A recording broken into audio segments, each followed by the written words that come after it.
নমস্কার 24 আওয়ার্স টিভিতে আপনাদের সবাইকে স্বাগত জানাই। এই মুহূর্তে ভারত পাকিস্তানের যুদ্ধে কি পরিস্থিতি পাকিস্তানের আজকে আপনাদেরকে জানাবো। এই মুহূর্তে আমাদের এই প্রতিবেদনে একের পর এক আক্রমণ পাকিস্তানের ওপর, পাকিস্তান ধরাশায়ী, পাকিস্তানের পরিস্থিতি এই মুহূর্তে কি রয়েছে আমরা আমাদের সাথে এই মুহূর্তে আলোচনা করব। আমাদের সাথে এই মুহূর্তে রয়েছেন বিশিষ্ট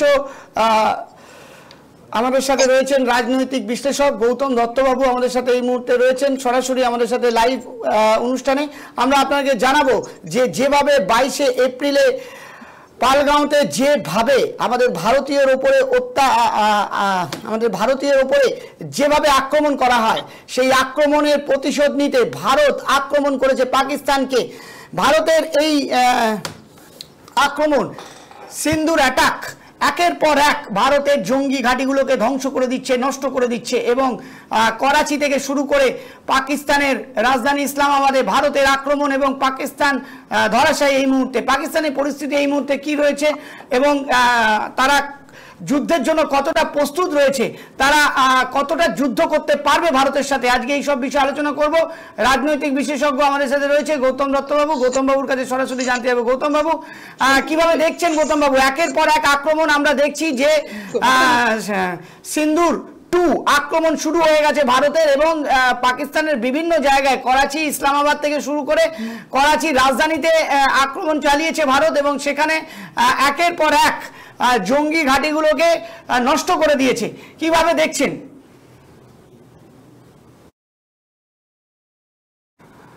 গৌতম দত্তবাবু আমাদের সাথে রয়েছেন রাজনৈতিক বিশেষজ্ঞ, তার কাছে আমি শুনছি। আমাদের সাথে এই মুহূর্তে লাইন বিচ্ছিন্ন হয়েছে। আমরা আপনাদেরকে জানাতে চাইবো যে যেভাবে 22শে এপ্রিলের ঘটনায় আমরা দেখেছি যে আমাদের ভারতবর্ষ যেভাবে কেঁপে উঠেছিল, ভারতের বুকে কাশ্মীরের পেহেলগাঁওতে যেভাবে পর্যটকদের ওপর জঙ্গিদের আক্রমণ, একের পর এক জঙ্গিদের তাদের ধর্ম জিজ্ঞেস করে তাদেরকে হত্যা করা হয়, 26 জন পর্যটককে, নিরীহ পর্যটককে মেরে ফেলা হয় ভারতের বুকে। ভারতের এই ভারতবাসীদের এই প্রাণ নেওয়াকে ভারত কোনোভাবে বরদাস্ত করেনি। ভারত কিন্তু 14 দিন পরে তার উপযুক্ত জবাব পাকিস্তানকে ছুড়ে দিয়েছে।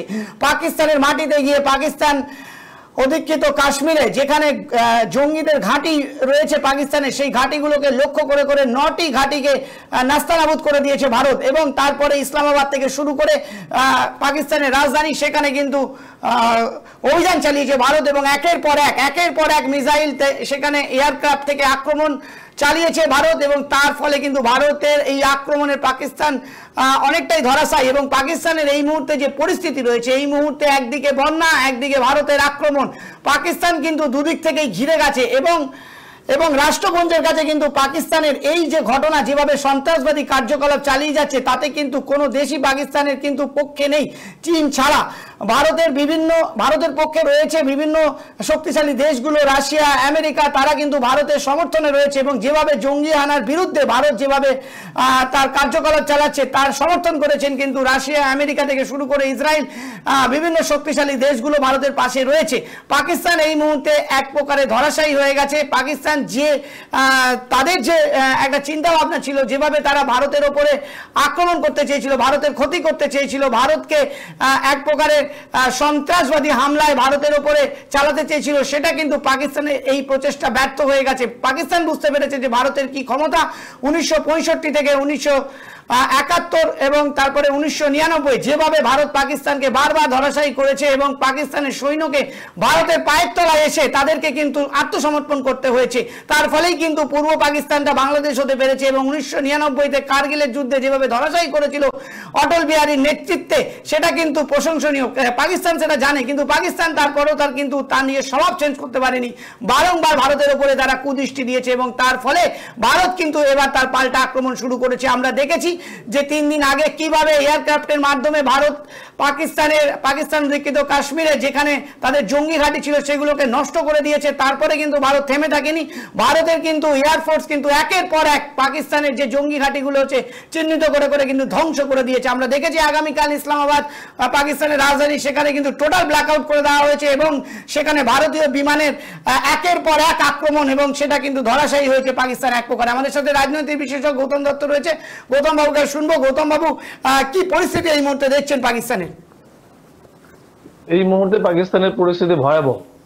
কারণ আপনারা জানেন যে ইতিমধ্যে প্রায় 12টি ড্রোন হামলা হয়েছিল এবং পাকিস্তানকে যেভাবে নাস্তানাবুদ করছে আমাদের মানে ত্রিফলার আক্রমণে এখন জেরবার। একদিকে একদিকে ভারতীয় সৈন্যরা প্রত্যাঘাত করছে, আরেকদিকে আপনারা জানেন যে হিংলাস প্রায় দখল নিয়ে নিয়েছে। এই যে হিংলাস, অর্থাৎ সেখানে বালুচ বালুচ যারা আছে তারা প্রায় দখল নিয়ে নিয়েছে। আমি গতকালকে আপনাদের বলেছিলাম যে আমার তো মনে হয় এক সপ্তাহ গড়াবে না, তার আগেই হয়তো বালুচিস্তান স্বাধীন একটি দেশ হিসেবে চিহ্নিত হয়ে যেতে পারে। পাশাপাশি সেখানে মনে রাখতে হবে যে সিন্ধু প্রদেশেও একটা লড়াই চলছে সিন্ধু আলাদা হয়ে যাওয়ার জন্য, প্লাস খাইবার পাখতুনখোয়া যে এরিয়াটা আছে সেটাও কিন্তু তালিবানরা এই সুযোগে নিয়ে নেওয়ার একটা চেষ্টা করছে। কারণ আমরা জানি যে পাকিস্তানের এই মুহূর্তে একটা ভয়ঙ্কর আর্থিক দুরবস্থা চলছে, এটা নিয়ে কিন্তু কোনো বিতর্ক নেই। পাকিস্তান বিশ্বের কাছে একটা সন্ত্রাসবাদী দেশ হিসেবে চিহ্নিত হয়ে যাওয়ার কারণে পাকিস্তানকেও এই মুহূর্তে কেউ আর অর্থ দিয়ে সাহায্য করতে চাইছে না, এটা হচ্ছে সবচেয়ে বড় বিষয়। ফলে পাকিস্তানের অবস্থা ভয়ঙ্কর ভাবে খারাপ। দ্বিতীয়ত কথা হচ্ছে আমরা ইম্পর্টেন্ট ভাবে একটা বিষয় বলবো যে তালিবানদের যিনি একজন সেনা প্রধান, তিনি বলেছেন যে পাকিস্তানকে ভারত যে মুহূর্তে আক্রমণ করবে সেটা হবে উল্লেখযোগ্য সময় আমাদের খাইবার পাখতুন এরিয়াটা দখল করবার ক্ষেত্রে। ফলত একদম ত্রিমুখী চতুর্মুখী ফলার মতো করে সে আক্রমণের মুখে পড়ে গেছে। এই পরিস্থিতিতে আমার তো মনে হচ্ছে যে আমাদের পিওকে, অর্থাৎ আমাদের যেটা দীর্ঘদিনের মিশন, অর্থাৎ পাক অকুপাইড কাশ্মীর, এটা আমাদের দীর্ঘদিন থেকে আমরা এই কথা বলে আসছি, এটা মনে হচ্ছে এটাই বোধহয় সবচেয়ে সুবর্ণ সময় সেটা দখল করে নেবার। ফলত এই সুযোগটা আমার মনে হয় ভারত আর হাতছাড়া করতে চাইবে বলে আমার মনে হচ্ছে না। কালকে ওরা মিসাইল অ্যাটাক করেছিল ভারতবর্ষের সুদর্শন চক্র কার হাতে থাকে? আমরা জানি শ্রীকৃষ্ণের হাতে থাকে। সুতরাং ভারতবর্ষ শ্রীকৃষ্ণের দেশ, বিষ্ণুর দেশ। এই ভারতবর্ষ আজকে সেই সুদর্শন চক্র দ্বারা প্রত্যেকটি আক্রমণকে প্রতিহত করেছে, এটা বহির্বিশ্ব দেখছে। যারা যারা ওই বাঁশের কি বলবো বাঁশের প্লেন নিয়ে, বাঁশের হেলিকপ্টার নিয়ে ভারত আক্রমণ করতে চেয়েছিল, যাদের অন্তত শ্বাসকষ্ট হয় সেই সমস্ত প্রাক্তন কর্নেলরা যারা ভারতবর্ষ আক্রমণ করতে চেয়েছিল, যারা চিকেন নেক দখল করতে চেয়েছিল, তারা অন্তত আজকের এই যুদ্ধের পরিস্থিতিগুলো দেখে উপলব্ধি করতে পারছে যে আজকের 21 শতাব্দীতে ভারত কোন জায়গায় পৌঁছে গেছে, ভারতের এই মুহূর্তের সামরিক ক্ষমতা কোন পর্যায়ে পৌঁছে গেছে। এটা মনে হয় এই অবস্থা দেখেই তারা বুঝে যাচ্ছে। সুতরাং বাকি দেশগুলো এটা থেকে সন্ত্রস্ত হয়ে যাবে। আমার তো মনে হয় এখান থেকে সবচেয়ে বেশি উপলব্ধি করতে পারছে বাংলাদেশ। আমরা জানি যে বাংলাদেশে এই মুহূর্তে আমাদের এই ভারতবর্ষের প্রায় 54টি নদী বাংলাদেশের মধ্য দিয়ে প্রবাহিত হয়ে আছে।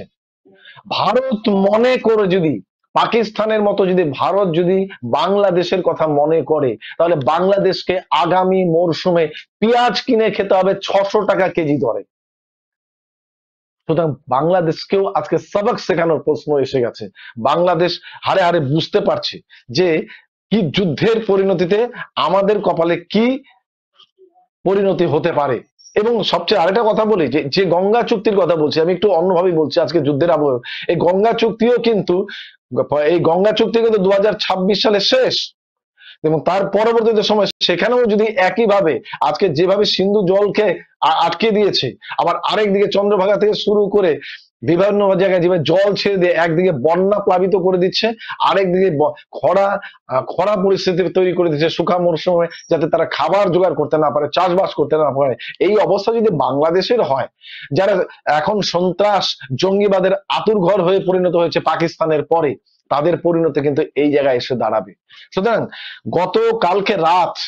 সারা রাত যেভাবে পাকিস্তানকে সবক শিখিয়েছে ভারত, এটা দেখে উপলব্ধি করতে হবে যে ভারতের এই মুহূর্তে সামরিক ক্ষমতা সক্ষমতা কোথায় গিয়ে দাঁড়িয়ে আছে। সুতরাং ভারতবর্ষকে আক্রমণ করার আগে দুবার ভাবতে হবে। আজকে আমরা জানি না আজকে আমরা জানি না যে পাকিস্তানের প্রধানমন্ত্রী কোথায় আছে। আজকে আমরা দেখছি রাত্রি 12:30 একটার সময় ঘোষণা হচ্ছে যে পাকিস্তানের সেনা প্রধানকে সরিয়ে দেওয়া হলো। অর্থাৎ আমরা মানে বাইরে যাচ্ছি, ঘরে আসছি, তাতে করে এক একটা পতন আমাদের চোখের সামনে এসে দাঁড়াচ্ছে। গোটা পাকিস্তানের সেনাবাহিনী আজকে পর্যদুস্ত হয়ে গেছে। আজকে গোটা পাকিস্তানের সেনাবাহিনী আজকে একটা বিপর্যয়ের মধ্যে দিয়ে আছে। একাধারে খাদ্যের সংকট, একাধারে সেনাবাহিনীর মধ্যে কোনো সমন্বয় নেই, আরেকদিকে বন্যা প্লাবিত অবস্থাতে পাকিস্তানের মানুষের দুর্দশার সীমা নেই। এইরকম একটা অবস্থায় সরকার একটা অদ্ভুত ভাবে বিড়ম্বনার মধ্যে পড়ে আছে। কোন দিকে তারা এগোবে, কোন দিকে তারা পিছবে বুঝে উঠতে পারছে না। সুতরাং ভারতবর্ষ এই মুহূর্তে, ভারতবর্ষ শান্তিপ্রিয় দেশ, ভারতবর্ষ কাউকে আঘাত করে না, ভারতবর্ষ কাউকে প্রত্যাঘাত করে না। কিন্তু ভারতবর্ষকে যদি কেউ আঘাত করে, ভারতবর্ষ যে প্রতি পলে পলে সেটা বুঝিয়ে দিতে পারে, ভারতবর্ষ যে প্রত্যেকটা মুহূর্ত বুঝিয়ে দিতে পারে, ভালো করে জানি যে আমরা ভালো করে জানি গোটা পৃথিবীতে এখন প্রায় তৃতীয় চতুর্থ জায়গায় পৌঁছে গেছে এবং আর্থিকভাবেও তাদের জিডিপি এত সুন্দর ভাবে আছে। যে কোনো সময় যে কোনো দেশের সঙ্গে সংঘাত করবার ক্ষেত্রে, যে কোনো দেশ তাদের ভারতের সঙ্গে সংঘাত করতে গেলে তাদের 10 বার ভাবতে হবে। আজকে সেই জায়গায় পৌঁছে গেছে ভারত। যেমনটা আমাদের সাথে গৌতম দত্তবাবু রাজনৈতিক বিশেষজ্ঞ বিষয়টা নিয়ে বিশ্লেষণ করছি আমরা, এবং আপনাদেরকে আমরা যারা ভারতীয় তারা আমরা এই বিষয়টা নিয়ে আমরা আগেই জানতাম যে ভারতের যে ক্ষমতা, ভারতের যে কি এই মুহূর্তে তাদের অস্তিত্ব, কিন্তু প্রতিবেশী দেশ বারবার ভারতকে চ্যালেঞ্জ করে গেছে। কিন্তু আমরা আগেই বলেছি আমরা সহনশীল, আমরা সবসময় চাই যে আমরা বিভিন্ন যুদ্ধ থেকে বিরতি নিয়ে আমরা কথাবার্তার মাধ্যমে বিষয়গুলো সলিউশন করতে। কিন্তু পাকিস্তান সেই ভাষা বুঝতে পারছে না। পাকিস্তান বারবার চাইছে যে পাকিস্তান ভারতকে আক্রমণ করতে এবং জঙ্গি হামলার মাধ্যমে ভারতকে ক্ষতবিক্ষত করতে। ভারত কিন্তু এবার প্রস্তুত, ভারত কিন্তু তার প্রতিক্রিয়া দেওয়া শুরু করেছে। আগামীকাল দেখেছি ইসলামাবাদ, করাচিতে যেভাবে ভারতীয় এয়ারক্রাফট একের পর এক গোলাবর্ষণ করে ভারতের এই গোলাবর্ষণে পাকিস্তান প্রায় একেবারে ধরাশায়ী। গৌতম বাবু আমাদের সাথে রয়েছেন। গৌতম বাবু, এই যে আমরা দেখলাম যে প্রথম দিন শুধু একটা টেলার ছিল, 9টি ঘাঁটি ধ্বংস করেছিল ভারত, কিন্তু তারপরে ভারত কিন্তু আস্তে আস্তে যুদ্ধের দিকে এগোচ্ছে। এবং ভারত কিন্তু কালকে আমরা যেটা দেখেছি যে ইসলামাবাদ পাকিস্তানের রাজধানী, সেখানে কিন্তু এয়ারক্রাফটের মাধ্যমে একেবারে পাকিস্তানের যে এই মুহূর্তে অবস্থা সেটা কিন্তু ভয়াবহ অবস্থা তৈরি করে দিয়েছে ভারত। এবং সেই অবস্থাতে এখন যে পরিস্থিতি রয়েছে পাকিস্তানের, একজন রাজনৈতিক বিশেষজ্ঞ হিসেবে আপনি আমাদের বিশ্লেষণ করছেন, তো এই মুহূর্তে কি পাকিস্তানেরও ক্ষমতা আছে কি ভারতের কোনো ক্ষতি করতে পারে বা ভারতের দিকে এগিয়ে আসতে পারে? কারণ আমরা দেখেছি যে পাকিস্তানের শ্রীনগরে, আমরা দেখেছি আগামীকাল শ্রীনগরে পাকিস্তানের ড্রোন সেখানে দেখা গেছে, কিন্তু ভারতের যে ক্ষমতা, সেই ক্ষমতা প্রয়োগ করে কিন্তু সেই ড্রোনগুলোকে কিন্তু একেবারে নিষ্ক্রিয় করে দেওয়া হয়েছে, যার ফলে কিন্তু কোনো ক্ষতি করতে পারেনি। কিছুক্ষণের জন্য শ্রীনগর ব্ল্যাকআউট করা হয়েছিল, কিন্তু তারপরে আবার কিন্তু লাইট ফিরে এসছে, আবার কিন্তু স্বাভাবিক করা হয়েছে। তার মানে হচ্ছে যে পাকিস্তান যে তার অশুভ লক্ষণ নিয়ে যেভাবে ঢুকেছিল শ্রীনগরে এবং যে ক্ষয়ক্ষতি করার জন্য 9টি আমরা দেখেছিলাম যে 9খানা তারা ড্রোন তারা এখানে পাঠিয়েছিল, যেটা আকাশে দেখা গেছিল, এবং তার ফলে কিন্তু পুরো শ্রীনগরকে কিন্তু সেই সময় ব্ল্যাকআউট করা হয়েছিল। কিন্তু তারপরে তাদেরকে সেই 9টি ড্রোনকে কিন্তু একেবারে দক্ষতার সাথে সেগুলোকে ধ্বংস করে তারপরে আবার স্বাভাবিকভাবে লাইট ফিরিয়ে দেওয়া হয়েছে। তার ফলে তো এটা থেকে প্রমাণ হয় যে পাকিস্তান কিন্তু এই মুহূর্তে ভারতের কোনো ক্ষতি করতে পারেনি এবং ভারত কিন্তু প্রস্তুত হয়েছে সব দিক থেকে। কি বলবেন? আমি আপনাদের বলছি যে ভারত কিন্তু এখনো তার সীমানা লঙ্ঘন করে কোনোভাবে আক্রমণ করেনি। ফলত পাকিস্তানকে ভারত কিন্তু অল আউট আক্রমণের জায়গায় কিন্তু এখনো যায়নি। সম্ভবত ভারত এখনো ওয়েট এন্ড সিতে আছে। পাকিস্তান যদি তার ক্ষমতাকে আরো দেখাবার চেষ্টা করে, সেই মুহূর্তে হয়তো ভারত আরো বৃহত্তর যুদ্ধের দিকে জড়িয়ে যেতে পারে। কিন্তু এখনো পর্যন্ত পাকিস্তান অত্যন্ত দায়িত্বশীল, ভারত অত্যন্ত দায়িত্বশীল ভাবে, এবং আপনি একটা জিনিস লক্ষ্য করেছেন যে ভারত কিন্তু এখনো পর্যন্ত সিভিলিয়ানদের উপরে কোন রকম ভাবে প্রত্যাঘাত করেনি। যেভাবে পাকিস্তান ভারতীয় সিভিলিয়ানদের আক্রমণ করছে, যেভাবে পাকিস্তান বিভিন্ন জায়গাগুলোকে এবং কি বলে সাধারণ মানুষকে হত্যা করছে, এবং সেটা কিন্তু ভারত কোনোভাবেই সেটা এখনো পর্যন্ত সেটা করেনি। ফলে এটা কিন্তু মানবতা বিরোধী কাজ করছে পাকিস্তান। এবং পাকিস্তান যদি এখনো সংযত না হয়, তাহলে হয়তো আমরা আজ রাত্রে দেখে যাব যে সিঙ্গুর 2 না, সিঙ্গুর 3, সিঙ্গুর 4, সিঙ্গুর 5 আমরা কিন্তু দেখতে যাব। কারণ আমরা জানি যে ইতিমধ্যেই ভারতবর্ষের যে সমস্ত রণতরী আইএনএস বিক্রম থেকে আরম্ভ করে তারা প্রায় করাচির কাছাকাছি জায়গায় পৌঁছে গেছে। এখন শুধু সময়ের অপেক্ষা, এবং লাহোর, করাচি, রাওয়ালপিন্ডি কাউকে ছেড়ে কথা বলবে না। ফলত গোটা পাকিস্তানটাকে টুকরো টুকরো করে দেবে, এবং কি বলেছে, এমন একটা বিপর্যয় পাকিস্তান বোধহয়, আমার তো মনে হচ্ছে যে আমরা দেখেছি, কার্গিলের যুদ্ধ দেখেছি, কিন্তু কার্গিলের চেয়ে অনেক অনেক মানে বিপর্যয়ের মুখে পড়ে আছে এই মুহূর্তে পাকিস্তান। ফলে পাকিস্তান যে কোনো সময়ে কয়েক টুকরে টুকরো হয়ে যেতে পারে, সেই পরিস্থিতিতে দাঁড়িয়ে আছে। শুধুমাত্র একটু সময়ের অপেক্ষা। আমাদের মনে হয় দেখেই যাব যে সিঙ্গুর 2 থেকে সিঙ্গুর 3, সিঙ্গুর 4, সিঙ্গুর 5 অনতিবিলম্বেই সেই দৃশ্য আমাদের চোখে পড়বে। চোখে পড়বে এই যে দৃশ্যগুলো আমরা যেগুলো দেখছি, এবং একের পর এক দৃশ্য কিন্তু সেটা কিন্তু প্রমাণিত, যেটা পাকিস্তান বারবার বলছিল, যে পাকিস্তান ভারতকে চ্যালেঞ্জ করছিল যে আমাদের বুকে, আমাদের ওপরে একটা ইঞ্চিও যদি বর্ডার লাইন ক্রস করে দেখাতে পারে ভারত, তাহলে কিন্তু ভারতের অবস্থা খুব দুরবস্থা হবে। কিন্তু আজকে ভারত কিন্তু প্রমাণ করে দিয়েছে যে পাকিস্তানের এই মুহূর্তে অবস্থা কি। এবং সবচেয়ে বড় কথা, যে এই মুহূর্তে বিশ্বের সবচেয়ে শক্তিশালী দেশ রাশিয়া, সে কিন্তু এখন ভারতের সাপোর্টে রয়েছে, এবং সব সময় সব দেশ, এমনকি আমাদের প্রতিবেশী দেশও বিশ্বাসঘাতকতা করলেও এই রাশিয়া কোনোদিন ভারতবর্ষের হাত ছাড়েনি। 72-এর সময় আমেরিকার চোখে চোখ রেখেছিল ভারতের জন্য। আজকে কিন্তু সেই রাশিয়া ভারতের সাপোর্টে রয়েছে, এবং ভারতের ইসরায়েল থেকে শুরু করে বিভিন্ন শক্তিশালী দেশগুলো কিন্তু ভারতের এই মুহূর্তে সাপোর্টে রয়েছে। এই মুহূর্তে জঙ্গিদের বিরুদ্ধে তারা কিন্তু ভারতকে সমর্থন করছে। কিন্তু একমাত্র চীন, যে কিন্তু ভারতের বিরুদ্ধে পাকিস্তানকে সাপোর্ট করেছে, যারা জঙ্গিদের সাপোর্ট করছে, আজকে চীনের অবস্থানকে কিভাবে দেখছেন গৌতম বাবু? না, চীন কিন্তু, আমার এখনো বিশ্বাস যে চীন কিন্তু প্রত্যক্ষভাবে যুদ্ধে জড়াবে না।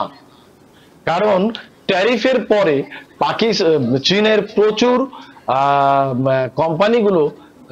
কোম্পানিগুলো কিন্তু তাদের ওখান থেকে পাততাড়ি গোটানোর কথা ভাবছিল, এবং ভারতবর্ষে তাদের একটা বড় বিজনেস ক্ষেত্র, এবং আমেরিকার সঙ্গে তাদের এত বাণিজ্যিক যুদ্ধের পরে ভারতবর্ষের এত বড় বাণিজ্যিক ক্ষেত্রকে চট করে তারা হারাতে চাইবে না, এটা কিন্তু আমার বিশ্বাস। ফলত চীন হয়তো সরাসরি ভাবে এই যুদ্ধে জড়াবে না, ওয়েল উইশার থাকলেও, তাদের শুভাকাঙ্ক্ষী থাকলেও প্রত্যক্ষভাবে এই যুদ্ধে জড়াতে চাইবে না। কারণ বিশাল একটা বাণিজ্যিক ক্ষেত্র ভারতবর্ষের মাটিতে রয়েছে। এইরকম একটা অবস্থাতে কিন্তু চীন আমার মনে হয় না জড়িয়ে পড়বে। একদম। চীনের অবস্থান নিয়ে আমরা আলোচনা করলাম, এবার আমরা একটু রাশিয়ার অবস্থান নিয়ে আলোচনা করব। ভারতের সাথে রাশিয়ার তৈরি S-400 ট্রায়াম্ফ ভারতের হাতে এসেছে। সুদর্শন নামে বিশ্বের অন্যতম শক্তিশালী এয়ার ডিফেন্স সিস্টেম। এই সিস্টেমের মাধ্যমে কিন্তু আমরা যেটা একটু আগেই বললাম, যে আগামীকাল কিন্তু শ্রীনগরে পাকিস্তানের অশুভ লক্ষণ, তারা চেয়েছিল শ্রীনগরের উপরে হামলা চালাতে, ব্ল্যাকআউট করা হয়েছিল শ্রীনগরকে, কিন্তু এই রাশিয়ার তৈরি S-400 ট্রায়াম্ফ কিন্তু একেবারে দক্ষতার সহিত সেইগুলোকে কিন্তু নষ্ট করতে সক্ষম হয়েছে। কিভাবে দেখছেন বিষয়টা? হ্যাঁ, 100% সফল হয়েছে, 100% সফল হয়েছে, এবং একই সঙ্গে কিন্তু 72টা কি বলবো, মানে যদি 36টি অ্যাটাক হয়, মিসাইল অ্যাটাক হয়, তাহলে একসঙ্গে 72টা বেরিয়ে গেছে, সেটাকে কিন্তু ব্লক করে দিতে পারে। এবং এমন একটা অবস্থা যে কালকে যতগুলো ওরা হামলা করেছে, ততগুলো হামলাকে প্রতিহত করছে, বিভিন্ন চ্যানেলের মধ্যে সেই দৃশ্যগুলো দেখিয়েছে। ফলত ভারত এই মুহূর্তে একদম সফল যুদ্ধ পরিচালনা করছে। ভারতের, আমরা একটা কথাই তো বলছি যে যখন আমি গতকালকেও আপনাদের চ্যানেলে বলেছিলাম যে সন্ধ্যাবেলা আপনাদের চ্যানেলে বলেছি যে এখনো পর্যন্ত কিন্তু ইমরান খানের যে রাত বাড়ার সাথে সাথেই কিন্তু তারা বিদ্রোহ ঘোষণা করছে। তারা ইমরান খান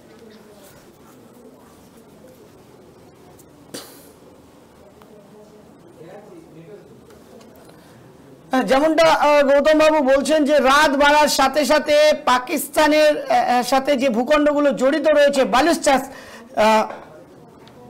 সেই দেশগুলো আজকে যে কোনো সময় বেপাত্তা হয়ে যাবে, পালিয়ে যাবে। এবং আমরা জানি যে আসিম মনি অলরেডি বেপাত্তা এবং সে নজরবন্দি হয়ে গেছে। তাকে ইতিমধ্যেই আপনার গ্রেপ্তারি বলা যেতে পারে, এটা গ্রেপ্তারি তাকে করে ফেলেছে এবং নতুন একজন সেনাপ্রধান নিযুক্ত করছে। নিশ্চয়ই পাকিস্তান এখন একজন সুদক্ষ কমান্ড করবার মতো কোনো সেনা প্রধানই নেই যে এই সৈন্য বাহিনীটাকে পরিচালনা করবে। এবং বিভিন্ন এয়ারক্রাফট গুলো ভেঙে ভেঙে পড়ছে এবং ভারতের মাটিতেও পড়েছে। ফলত একটা বিধ্বস্ত পাকিস্তানের চেহারা দেখবো আমরা। হয়তো অদূরেই অপেক্ষা করছি 71 সালে যেভাবে পাকিস্তান স্যারেন্ডার করেছিল 93,000 পাকিস্তানি সেনা সহকারে, আবার বোধহয় এইরকম একটা অবস্থায় আবার পাকিস্তানে তৈরি হবে। যে 71 সালে আমরা দেখেছিলাম ভারতবর্ষে তথা সেই সময় জুলফিকার আলী ভুট্টো যেভাবে 93,000 সৈন্য ভারতীয় সৈন্যের কাছে সারেন্ডার করেছিল, আগামী দিন হয়তো আমরা সেই দৃশ্য দেখবার জন্য অপেক্ষা করছি। একদমই গৌতম বাবু, বালুচিস্তান যেটা এই মুহূর্তে জোর করে পাকিস্তান অকুপাই করে রয়েছে, বালুচিস্তান কিন্তু আমরা দেখেছি কালকে তাদের ফ্রিডম ফ্ল্যাগ কিন্তু তাদের মাটিতে আমরা উঠতে দেখেছি এবং বালুচিস্তান হয়তো খুব তাড়াতাড়ি পাকিস্তানের থেকে আলাদা হয়ে যাবে এবং একটি স্বাধীন দেশ হিসাবে ঘোষিত হতে চলেছে।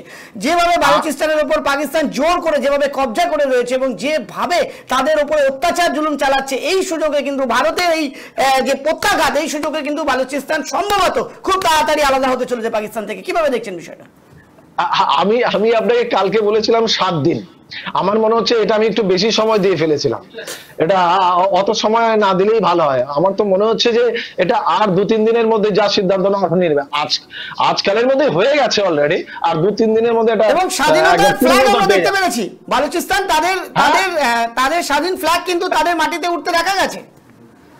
হিংলাসে তো অলরেডি স্বাধীনতার ফ্ল্যাগ তারা তুলে দিয়েছে এবং একের পর এক ওদের যে বিমান কি বলবো যে সেনাবাহিনীর ট্রাক গুলোকে ধ্বংস করে দিচ্ছে, তার যে দৃশ্যগুলো আমরা চোখে দেখতে পাচ্ছি। আমরা তো জানি যে আজকে পাকিস্তানের বিভিন্ন সেনার স্ত্রীরা, সেনার মায়েরা অঝরে কান্না করছে এবং সেনাবাহিনীতে যারা ঢুকে আছে তারাও অঝরে কান্না করছে। তারা ভেবে নিচ্ছে এই যুদ্ধের ক্ষেত্রে যাওয়া মানে হচ্ছে নিশ্চিত মৃত্যুর মুখে পড়ে যাওয়া, সুতরাং আর হয়তো জীবনে কখনো ফিরে আসবো না, এই পরিণতি এই ভেবে নিয়ে তারা আজকে সেখানে যাচ্ছে এবং অঝরে কাঁদছে সেনাবাহিনীর সেনারা পাকিস্তানে। এর চেয়ে দুঃখের কি হয়? এবং পাকিস্তান এবং সবচেয়ে বড় কথা গৌতম বাবু, যে ট্রাম্প বলেছে যদি পাকিস্তান ভারতের উপরে আক্রমণ করে আমেরিকা কিন্তু পাকিস্তানকে কিন্তু শেষ করে দেবে। এর ফলে কিন্তু পাকিস্তানের উপরে কিন্তু একটা বড় চাপ রয়েছে যে যদি তারা কোনো রকম দুঃসাহসিক কথা দেখানোর চেষ্টাও করে চীনের সাপোর্ট নিয়ে, সেটা কিন্তু তাদের পক্ষে খুব একটা ভালো হবে না। একদিকে রাশিয়া, একদিকে আমেরিকা, একদিকে বিশ্বের তাবড় দেশগুলো কিন্তু ভারতের পক্ষে এই মুহূর্তে তারা দাঁড়িয়ে গেছে এবং ইউরোপিয়ান ইউনিয়নও ভারতের পক্ষে দাঁড়িয়ে গেছে। এবং আরেকটা বিষয় বলি যে ইরানও কিন্তু এসছে যৌথ কমিশনের সভাপতিত্ব করতে, তাদের দেশের প্রতিনিধি অলরেডি ভারতবর্ষের মাটিতে এসছে। কি বলেছে আপনার পাকিস্তানের পরে ভারতেও তারা এসছে, কিন্তু সৌদি আরব অসম্ভবভাবে ভারতের পাশে আছে। ফলত এই মুহূর্তে কিন্তু একা চোখের সামনে দাঁড়িয়ে আছে এই কুরুক্ষেত্রের প্রান্তরে দুর্যোধন একা দাঁড়িয়ে আছে, তার পাশে কোনো রথী মহারথী নেই। এই যুদ্ধ প্রান্তরে এই পাকিস্তান এখন একা দাঁড়িয়ে আছে, তার পাশে কেউ নেই। একটা অসহায় সেনাবাহিনী নিয়ে ভারতের বিরুদ্ধে লড়াই করতে নেমেছে, তার জন্য তাদের মৃত্যু এখন অপেক্ষা করছে। দায়িত্ব নিয়ে দেশের প্রধানমন্ত্রী এবং দেশের সামরিক বাহিনীর প্রধান আজকে এই পরিস্থিতির জন্ম দিল পাকিস্তানের। একদমই একদমই গৌতম বাবু, আমরা বিষয়গুলোকে নিয়ে আমরা আপডেটে থাকবো, আমরা পরবর্তী যে কোনো আপডেট নিয়ে আমরা আসবো এবং আপনাদেরকে সেটা জানাবো। আপনাকে অনেক অনেক ধন্যবাদ আমাদের সাথে থেকে এই আলোচনায় অংশগ্রহণ করে বিষয়টা আলোকপাত করার জন্য। আমরা আবার যে আপডেট থাকবে সেই আপডেটগুলোকে নিয়ে আপনাদের সাথে থাকবো এবং দেখতে থাকবেন 24 আওয়ার্স টিভি। নমস্কার।